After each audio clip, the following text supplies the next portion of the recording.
TYT Sports, everybody. NFL, Week 8.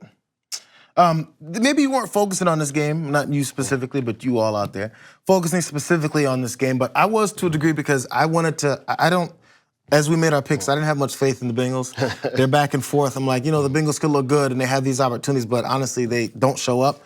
Same could be said for the Tampa Bay Buccaneers. So you didn't know which team was going to show up in this game. One player that didn't show up was Jameis Winston. I guess reinstalled quarterback for the Buccaneers after, was it a 2-game? 3-game suspension. 3-game suspension at the beginning of the season. We're going to get some stats about what he's done since he's come back. But actually, let's jump right into it. After throwing four, this is according to Jenna Lane, staff writer over at ESPN. After throwing 4 interceptions, including a pick 6 in 3 quarters against the Bengals, Tampa Bay Buccaneers quarterback Jameis Winston was benched in favor of Ryan Fitzmagic, forcing the coach to enter a tough predicament with his quarterbacks. Which, what did we just find out, Robert? That Fitzpatrick has been named the starter. That's breaking news.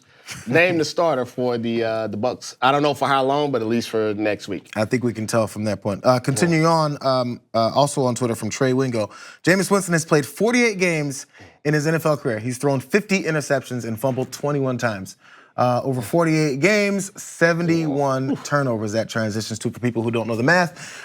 He is what he is, and if you expect to change at this point, that's on you. Wow. Okay, Trey. I say Trey's not a Jameis fan. I see. It's like it's your fault if you don't see this problem happening now. Okay. More on the stats. NFL Research tweeted, with the 4 interceptions today, or yesterday that was, Jameis Winston has thrown 2+ interceptions in 5 straight games, extending back to 2017. That's tied for the most since 1990. Ooh. With Ryan Fitzpatrick. That's the funny part about it. Did Trey Wingo right about that? He didn't point that out, did he? His 13 total interceptions in that span are tied for the most 5-game stretch over the last 5 seasons, as we just pointed out. And so the Bucks have a particular trend going on. This is the other part I was talking about. He suspended those first 3 games from Field Yates, also on Twitter. Jameis Winston was suspended for those first 3 games, but he is still second in the NFL with 10 interceptions this season. So he was I guess spotted those 3 games to avoid any kind of issues. But if he's going like 3 to 4 interceptions again, we're gonna add an extra 9 interceptions to his total minimum. The thing about Jameis is, you see the talent. There's a talent there, and there's passion there. A lot of, going back to college, a lot of stupidity, some serious, some really dumb, some silly, but a culture of just not having it all together. And I think we don't have it all together personally. Sometimes that carries over, to the field. You got a suspension, you come back, and I think the Bucks are not stable. So, like, sometimes you just got to make a decision and go with it through thick and thin. So if you're Fitzpatrick and you're Winston, because what happened was Fitzpatrick had one of those games where he threw 4 interceptions. Absolutely. They put in Winston. Winston has one of these games where they have 4 interceptions. They put in Fitzpatrick. Now what happens if Fitzpatrick have 2 bad games in a row? They're going to go back. Like, you can't. I'm looking for the 3rd string quarterback. Let me look this up. You can't function, like that. Right now, I think it would be beneficial to the Tampa Bay Bucks.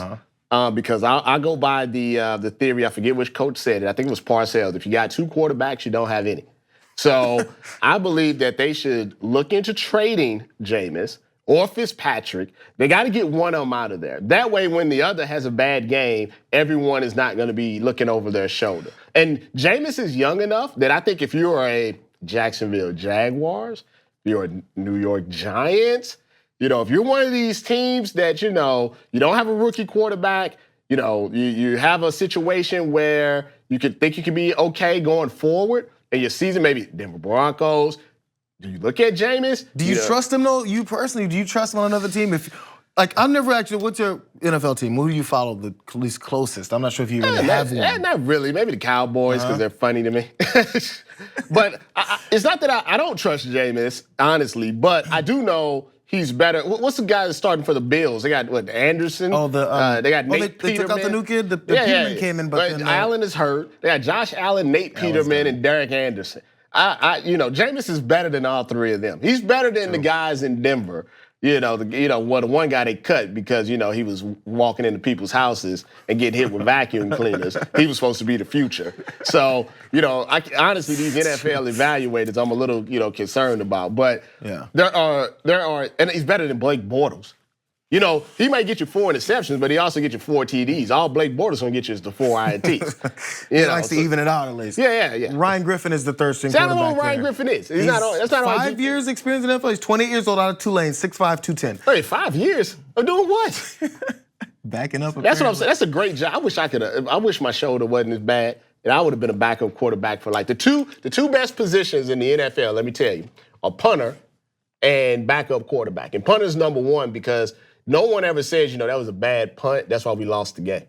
And if it's blocked, it's the blocker's fault. If it's returned, it's the people that were supposed to tackle. Yeah. It's never the punter's fault. If you shank a punt, they'll say it then, but you're right. You don't get the press conference later saying, hey, we lost that game by 3 points because of that field position off that bad punt. The drive that the Rams went to get the go-ahead field goal, if you go back and look at that, Green Bay punted from about the 20, it went to maybe the 50. It was terrible. But nobody's talking about that today. They talk about Ty Montgomery and Gurley and going 17-0. Nobody said, man, maybe if the punter would have got it back to maybe the 30 or so, it would have been much harder for them to drive down the field. Punter, if I have a daughter, if I have a son, at some point, he's going to be a punter.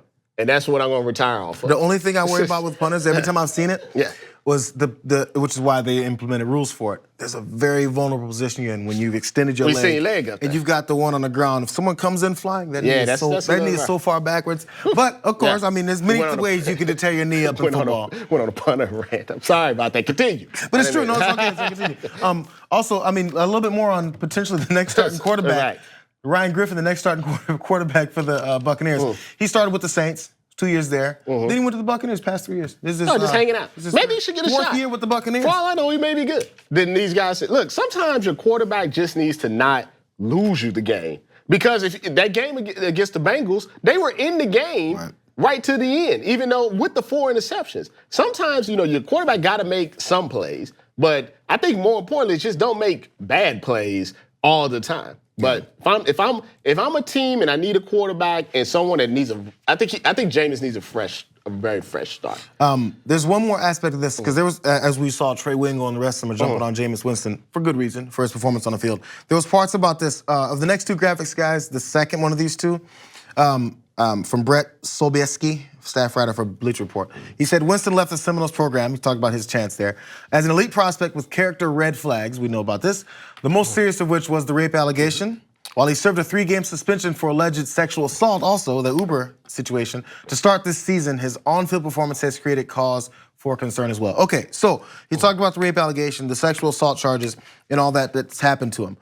I think it kind of talks into the culture of many NFL coaches, maybe fans, because there's, not that it's not a big deal, because it is, but there's other well-known NFL players that have had rape allegations, NBA players, any guy, name the sport that's had these allegations, but when they perform on the field, no one's saying, hey, remember those red flags they had? If he threw 4 touchdowns and they won the game, we wouldn't be talking about We're not talking about rape allegations? Even though he's the same person with the 4 INTs or 4 TDs. That doesn't change. So if they had a problem with that, the interception shouldn't be the reason why, like, all of a sudden, you may be bad character. It's actually, interception shouldn't, if you're a bad person, you already know he's a bad person before. So what you're really saying is we're willing to overlook the fact that we think he may be a little bit shady if he can help us win games. I don't want to name any names, but Ben Roethlisberger was accused of rape, sexual assault.